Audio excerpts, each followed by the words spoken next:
Hi, today we're going to look at if and ifs formulas and most importantly at when to use if and when to use ifs. In principle, the if function is used to perform logic tests and return values depending on whether the result is true or false. It takes in three arguments. The first one is the logic test. It is required and can be either a formula or a reference to a cell containing a formula.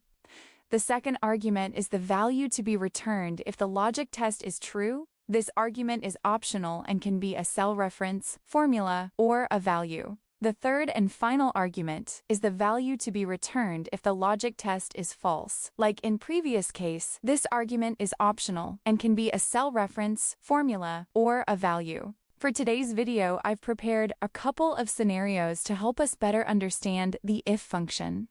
Let's look at scenario 1. We can use the function to perform a simple comparison without declaring one of the two optional arguments. In our case, we will provide a value for when the condition is met and leave out the argument for when the condition is unmet. Now we simply populate the formula.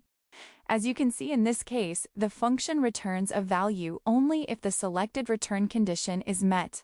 Now let's utilize the true-false capabilities of the if function. For example, we can enter a text value to indicate the result of the comparison, or we can change it to be a calculation, like so. And in this case, the value that is greater will get multiplied by 2.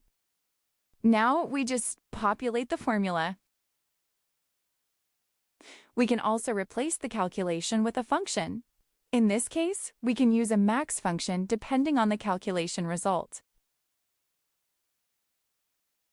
Remember to freeze your ranges before populating the formula.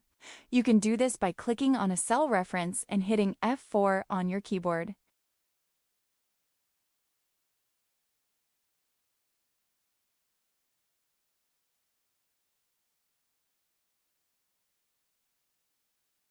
In scenario 2, we will look at what we can do with the logic test, so the required argument.